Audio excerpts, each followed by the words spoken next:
You wake up, no coffee. Your head is pounding. Your eyelids are heavy. You're snapping at your loved ones over nothing. And it's only 9 a.m. What's happening to you? You didn't realize quitting coffee would feel like this, but your body did. In this video, we're diving deep into what actually happens when you stop drinking coffee.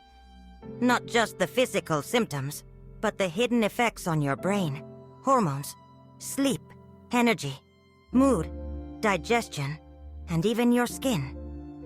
You'll discover why caffeine is so addictive and sneaky, what withdrawal really looks like, and whether life without coffee might actually be better. If you've ever wondered what a week without coffee feels like, or if you're thinking about quitting, you won't want to miss this. Caffeine is the most widely consumed psychoactive substance in the world, but most people have no idea how powerfully it shapes their biology. Let's break it down. When you drink coffee, caffeine travels quickly through your digestive tract into your bloodstream. From there, it enters your brain and blocks a chemical called adenosine, the compound that makes you feel sleepy. By blocking adenosine, caffeine tricks your brain into staying awake. But there's more. It also triggers your adrenal glands to release adrenaline and cortisol, stress hormones that spike your alertness. In small doses, this can feel energizing, but over time, it taxes your nervous system, disrupts your sleep cycles, and increases tolerance, which means you need more caffeine to get the same effect. And that's where dependence begins. Think of it like this. Your brain is a thermostat. Caffeine keeps raising the temperature, so your brain works harder to cool it down.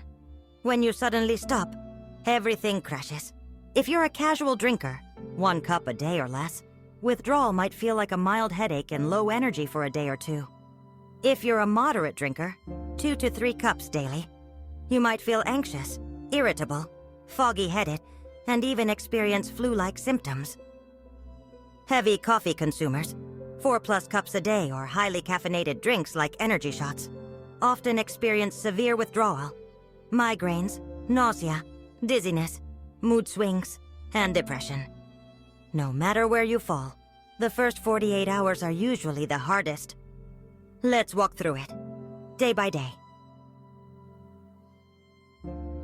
Hour 1 to 6. You miss your morning ritual. That first warm sip. That psychological boost. Your body notices immediately. Not just physically, but emotionally. This isn't just about caffeine. It's about habit, identity, control. You may feel slightly off without knowing why. Hour 6:12. Caffeine levels in your bloodstream start to drop dramatically. You might feel tired earlier than usual. Your head feels a bit foggy. You reach for a cup out of instinct, but stop yourself. Cravings kick in, both physical and behavioral. By nighttime, your sleep may not feel immediately better.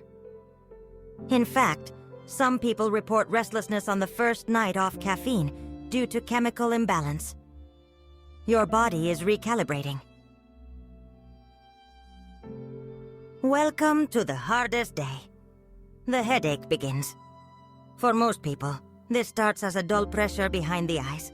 For others, it escalates into a throbbing migraine, especially if you were drinking several cups a day. Why the headache? Caffeine narrows blood vessels in the brain. When you stop, they suddenly expand again, increasing blood flow and pressure. That's what causes the pain. But that's not all. Irritability rises. Tiny annoyances feel overwhelming. You snap at coworkers, forget things, or feel overly emotional. This is due to decreased dopamine, your feel-good neurotransmitter, which caffeine usually helps release. Mood swings and depression-like symptoms are common. You might feel down, unmotivated, or even question your decision. Some people also experience brain fog, cravings for sugar, muscle stiffness or body aches, low blood pressure, causing dizziness.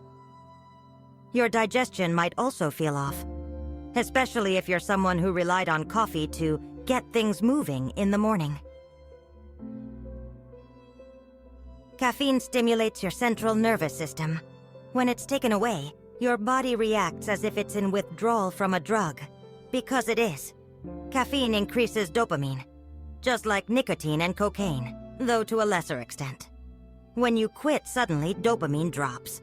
Your brain scrambles to find balance. It's like a house that loses power. Things don't just stop, they short-circuit. Here are 5 ways to make the first 2 days easier. Hydrate constantly. Caffeine is a diuretic and withdrawal increases fluid loss. Dehydration worsens headaches and fatigue. Drink herbal teas. Peppermint or ginger can soothe nausea and support digestion. Use magnesium. It helps ease muscle tension and supports brain chemistry. Breathe plus move. Gentle stretching, yoga or a walk can rebalance your nervous system. Rest guilt-free. Your body is doing deep repair work. Honor the process. Congratulations. If you've made it this far, you've overcome the worst. Today, things begin to shift. Subtly, but noticeably. Sleep quality improves. Without caffeine blocking your adenosine receptors, your sleep cycles begin to normalize. You may find yourself falling asleep faster, waking up less, and spending more time in deep sleep. NREM stages 3 and 4, the most restorative phases.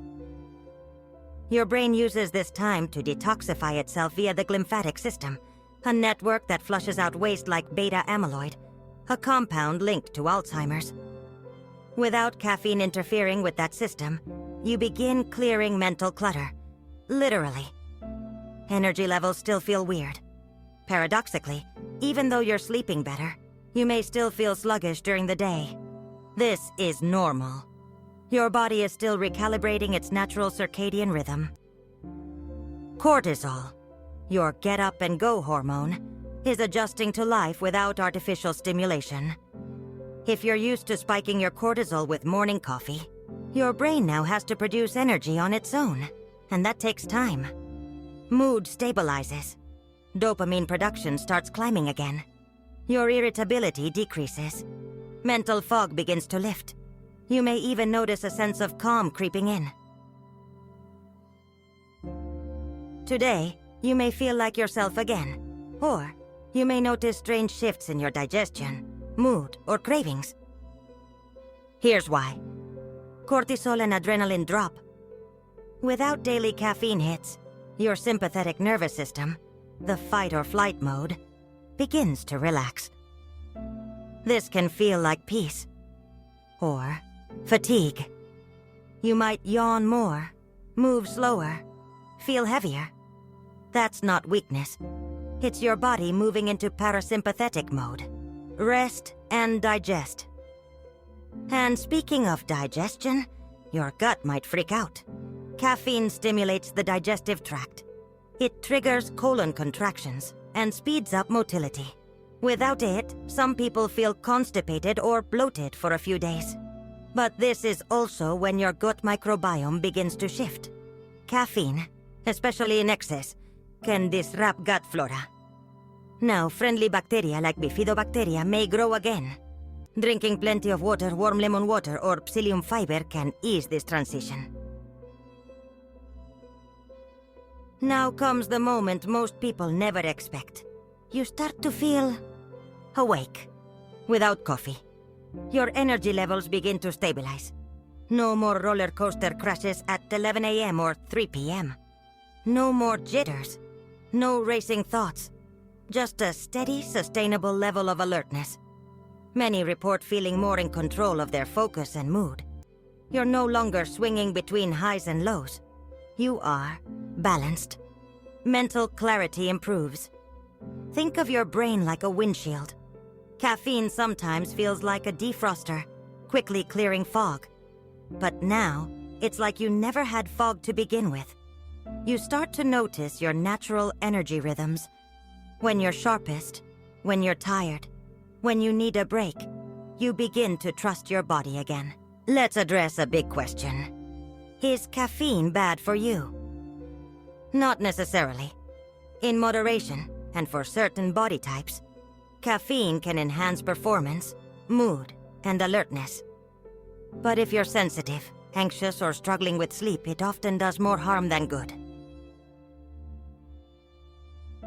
If you're missing the ritual or taste of coffee, here are some healthy swaps. 1. Matcha green tea contains caffeine, but also L-theanine, an amino acid that promotes calm focus, gives you alertness without the crash or anxiety. 2. Raw cacao or cacao elixir. Mild caffeine, high in magnesium and theobromine. Great for focus and mood. 3. Chicory root. Coffee zero caffeine. Tastes like coffee. Rich in prebiotics for gut health. 4. Herbal adaptogen teas. Ashwagandha, rhodiola, holy basil, tulsi. Support energy naturally by balancing stress hormones. 5. Warm lemon water with cayenne and sea salt hydrating, liver supportive and mildly energizing, without overstimulating the adrenals. Quitting coffee doesn't just change your biology. It rewires your relationship with control, productivity, and rest. You may realize you are using coffee to push through exhaustion. You were addicted to doing instead of listening to your body. You thought tiredness meant failure instead of a signal. Some people experience emotional waves around day 5, hold stories about their self-worth, discipline, or ability to function without stimulants. That's powerful. That's healing.